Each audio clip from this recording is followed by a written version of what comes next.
Hey. I want to do a bit of a video about fear and facing fears, right? We often fear failure.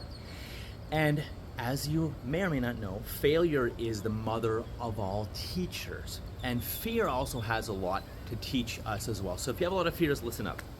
Fear will actually propel you to success. You can take your fears and your failures and have them propel you like rocket fuel or jet fuel or whatever you want your freedom ship to be powered on. Maybe it's corn oil or whatever. Anyways, getting back to the point, right? You need to, or I would invite you rather, to look at why am I so afraid to blank, to talk to a person, to walk up to someone successful and pitch them on your business, to approach successful people, approach good-looking people if you're talking about dating, right? This context is in business, how to grow yourself, your business, how to make a lot more money, have a lot more fun, and make it sustainable. So again, here, working from the Caribbean, loving it, loving nature, loving working in paradise, right? And you can too when you get past your fears, get past the fear of failure especially. Remember, failure is the mother of all teachers, and success starts with failure. There's actually a really good book called Success Starts with Failure. And we need to fail our way to success. And yes, it's gonna involve feeling crappy at times, sometimes feeling very crappy. I've been there, from someone who could barely speak, could barely contribute, speak up. I didn't have a backbone because I wanted everyone to like me, because years ago, no one liked me. I was the school scapegoat, the school loser, right? For whatever reason, people just decided to pick on me, probably because I allowed it. That is the key. I allowed it, and I created this. So many years ago, I took responsibility, and that is the game changer of everything. I took responsibility and decided to make a change, make a shift, and said, no more, that is it, I'm moving forward. And you can too. So one of the keys to massive success is forgetting what people think about you, stopping worrying what people think about you, stopping caring what people think about you, so you can just move forward, so you can just do what needs to be done, do what you want to do what you feel is valuable to your customers, to your clients, to your audience, and what has you stand out. If you're gonna be vanilla and have a weak, watered down message in this reality TV, 15 seconds a swipe, whether it's on, Tinder, or whether it's on TikTok or Instagram or whatever, you need to have a powerful message. You need to stand out and have a powerful freaking message and be unique. And yes, that also means embracing the haters, because yes, people are going to bitch and whine and piss and moan about what you're saying and have different opinions to you. That's cool. You want people to love your opinion, and you want people to hate your opinion. You want that polarization, because if there's no polarization, no one will follow you. You want people to either hate the message, I disagree with James, or I love what James is saying, I'm gonna follow him, I'm gonna trust him, I like him, I'm gonna promote him because I believe what he says. And then you get to do cool things like work in paradise, like me, and work in beautiful, beautiful places. So again, failure and fear is the mother of all learnings. And when you're fearing something, if you look at my channel, there's tons of techniques to nuke that fear. I'm not going to get into it in here. There's the fear to excitement hack. There's a reverse spin for negative feelings. There's the anxiety hack as well. Check my YouTube channel out for those. For now, just going to stick to the actual strategy here, is to do the things that are hard.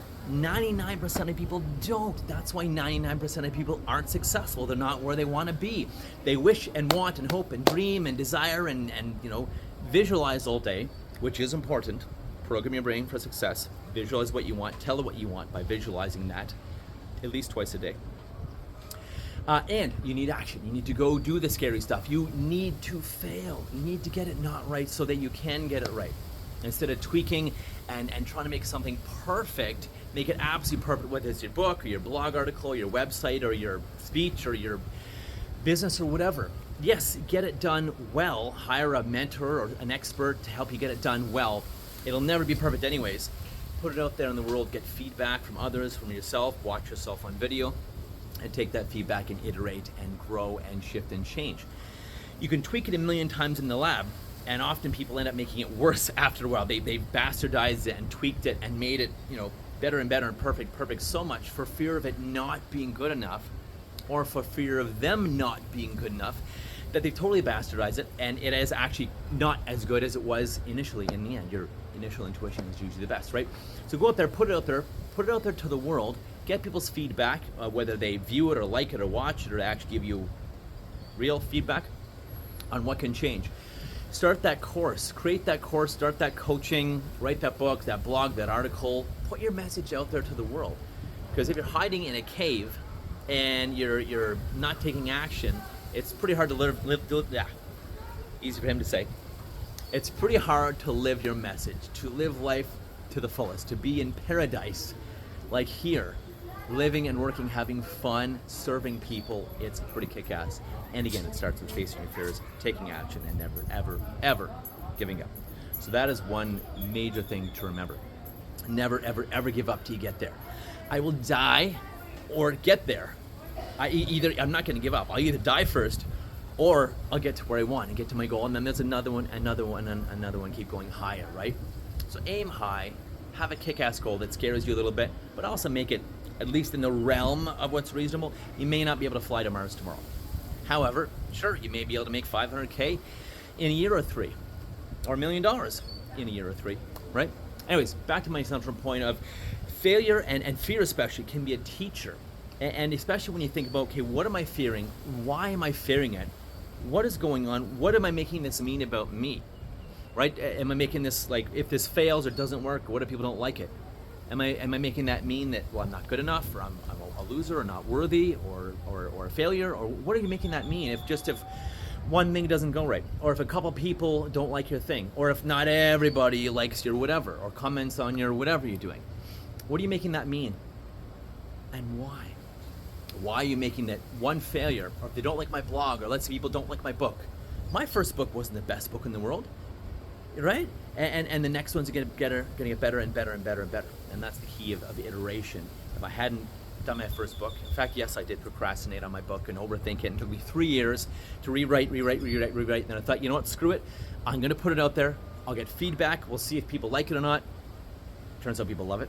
There you go. I was so worried about it not working out, and actually people love my book. So now I'm gonna write more and take the learnings to have even better and better books and make even more and more money, help more and more people. So again, failure. What are you making it mean? If you fail at that, or people don't like it, or they say it's crap, what are you making that mean about you? And go kill that belief. Write down 30 reasons why that's not true, that if, I don't know, you fail at the speech, or at the topic, or the starting a business, or writing a book or something, or an article, or doing a video. If no one likes it, what are you making that mean about you? That you're not good enough, you're not smart, not worth it, didn't do it right, you're worthless, unworthy, powerless. What are you making that mean about you deeper down?